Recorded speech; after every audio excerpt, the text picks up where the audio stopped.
Good morning students. अभी के लिए जो हमारा टॉपिक रहने वाला है वो बेस्ड है, वो फोकस्ड है ज्योमेट्री के बेसिक कॉन्सेप्ट्स पर। ज्योमेट्री के बेसिक कॉन्सेप्ट में आपका बिंदु, रेखा, किरण, रेखाखंड, कोण इत्यादि ये चीज़ें आज के लेक्चर में कवर की जाएंगी। मेरी कोशिश रहेगी कि बड़े सिंपल से शब्दों में, आसान से शब्दों में आपके सामने ये सारी चीज़ें एक्सप्लेन करूं, और आपसे ये एक्सपेक्टेशन रहेगी कि आप ये चीज़ें ध्यान से सुने, बेशक पॉज कर कर के सुने, और हर एक चीज़ के को एक जिस मैंने अपने जो आसान सी भाषा में परिभाषित किया होगा उसको लिखना भी है। तो सबसे पहले आते हैं बिंदु के ऊपर। तो सबसे पहले चलते हैं बिंदु की ओर। जिस प्रकार ह्यूमन बॉडी, मानव के शरीर का सबसे छोटा यूनिट सेल या कोशिका है, उसी प्रकार ज्योमेट्री का जो सबसे छोटा यूनिट है, ज्योमेट्री में जो सबसे छोटा यूनिट बिंदु को माना गया है।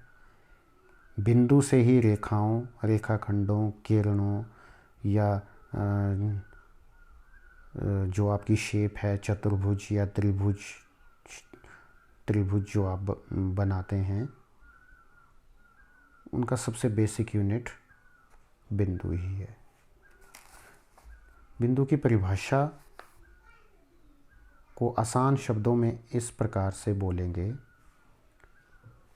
ऐसा क्षेत्र जिसकी ना लंबाई हो ना चौड़ाई हो। अर्थात, या दूसरे शब्दों में, लंबाई और चौड़ाई रहित क्षेत्र को बिंदु कहा जाता है। बिंदु एक क्षेत्र होता है, इसकी लंबाई और चौड़ाई बहुत ही नेग्लिजिबल होती है। या आसान शब्दों में बोलूं तो लंबाई और चौड़ाई रहित जो क्षेत्र होता है वो बिंदु या पॉइंट कहलाता है। फिर बात आती है रेखा की।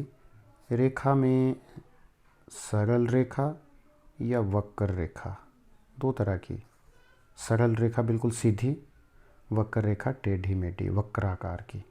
स्ट्रेट लाइन, ये वाली स्ट्रेट लाइन, ये कर्व या कर्व्ड लाइन। इनका भी अगर आप ध्यान से सोचें तो ये रेखाएं कैसे बनती हैं। ये बिंदुओं, रेखाएं, और रेखाएं क्या होती हैं? बिंदुओं का समूह होती हैं, अनगिनत बिंदुओं का समूह। अनगिनत बिंदुओं के समूह से बिल्कुल अगर क्लोजली आप लें तो एक रेखा का निर्माण होगा। यहाँ पर बात करेंगे हम सरल रेखा की, स्ट्रेट लाइन की। तो ये रही स्ट्रेट लाइन। इसको इसी तरह से रिप्रेजेंट किया जाता है। ये जो साइड में एरो लगे हैं, इसका मतलब होता है कि इसका अंत नहीं है। ये दोनों ओर से लगातार आगे को ही बढ़ रही है। रेखा का अंत नहीं होता। ये दोनों तरफ से इसी और इसी डायरेक्शन में आगे को बढ़ रही हैं। एक ध्यान देने वाली चीज़ क्या है कि रेखा, सरल रेखा, सीधी रेखा का कोई भी अंत बिंदु नहीं होता, कोई एंड पॉइंट नहीं होता। हम सिर्फ कागज़ पे इसको शो कर सकते हैं तीरों की सहायता से। बाकी एक रेखा को एक कागज़ पर, एक सरफेस पर रिप्रेजेंट नहीं किया जा सकता। तो ये रही रेखा। रेखा में कोई भी अंत बिंदु, इसका कोई एंड ही नहीं होता। उसके बाद आएगा किरण। किरण की रिप्रेजेंटेशन इस तरह से रहेगी। इसमें क्या होगा, ये एक तरफ से इसका एंड नहीं है, इधर से कोई एंड नहीं, पर इधर से एंड है। यहाँ डॉट लग गया, इधर इसका एंड है। तो किरण रेखा का ही एक भाग है। जिस प्रकार सूरज की किरण होती है, सूरज से शुरू होती है, सूरज से निकलेगी, फिर पृथ्वी की ओर, मतलब जब तक कोई चीज़ रोक ना ले इसको, तब तक इसका कोई एंड नहीं होता। वैसे अंतरिक्ष पे ये लगातार आगे को बढ़ती रहेगी, सूरज से शुरू होके। तो किरण, सूरज की किरण या उसी पर आधारित इसका नाम रखा है किरण। इसका क्या है कि एक तरफ तो एंड है, एक तरफ अंत है, परंतु एक तरफ नहीं है। उसके बाद चलेगा रेखाखंड। रेखाखंड, ये थोड़ा गलत हो गया, ये रेखाखंड है।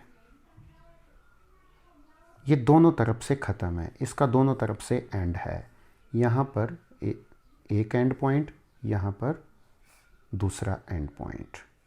तो रेखाखंड रेखा का एक टुकड़ा है। खंड मीन्स टुकड़ा। इसमें दो एंड पॉइंट या दो अंत बिंदु होते हैं। तो रेखा, किरण और रेखाखंड, इनके बीच में डिफरेंस आपको पता लग ही गया होगा। ज़्यादातर इनको जो डिफ्रेंशिएट करेंगे वो इनके एंड पॉइंट के ऊपर ही आप इनको डिफ्रेंशिएट कर पाएँ, अलग, मतलब एक दूसरे से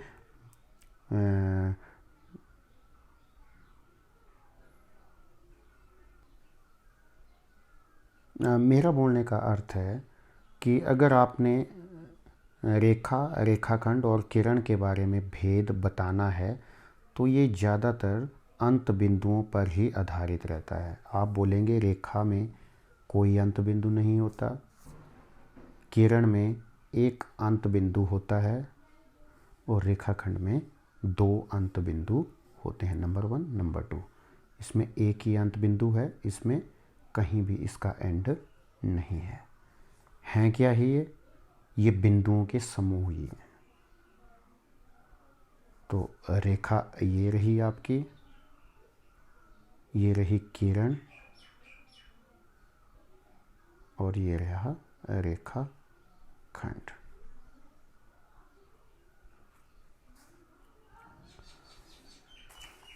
इसके बाद अगली जो चीज़ आएगी वो है कोण। कोण का निर्माण कैसे होता है? जब दो किरणें एक ही बिंदु से ओरिजिनेट होती हैं, एक ही बिंदु से जब दो किरणें प्रोड्यूस हुई तो उनके बीच का जो झुकाव है उसे कोण कहा जाता है। कोण या एंगल। मैंने क्या बताया? जब दो किरणें एक ही बिंदु से शुरू होती हैं तो उनके बीच की जो दूरी है वो कहलाती है कोण, बेसिक से शब्दों में। ये इसके भुजाएं हैं, भुजाएं या आर्म, दो भुजाएं रहती हैं कोण में। ये इनके बीच का कोण है और ये जो बिंदु है इसको बोला जाता है वर्टेक्स या शीर्ष।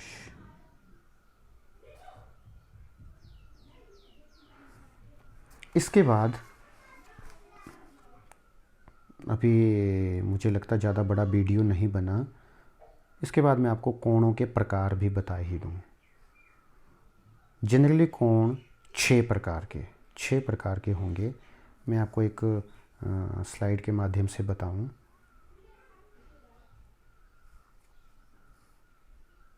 कि कोण कितने प्रकार का होता है।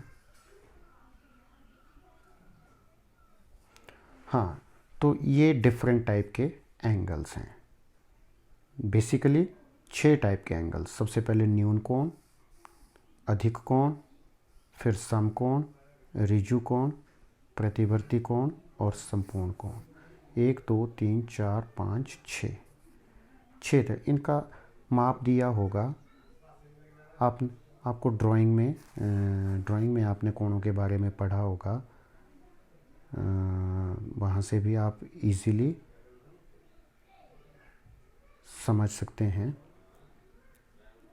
और इसके अलावा ये बड़े आसान से शब्दों में दिया हुआ न्यून कोण क्या होता है। वह कोण जो 0 अंश और 90 अंश के बीच हो, न्यून कोण कहलाता है। अधिक कोण, समकोण राइट एंगल, ऋजु कोण स्ट्रेट एंगल, प्रतिवर्ती कोण रिफ्लेक्स एंगल, REF बोल देना इसको, और संपूर्ण कोण कंप्लीट एंगल 360 डिग्री का। इनको लिख लेना है आपने। और जो बिंदु है रेखा है, किरण है और रेखाखंड है, उनके फिगर्स बना लेने और कोनों को इनको लिख लेना। आज के लिए इतना ही काफ़ी है आपके लिए। Okay students, thank you, have a nice day.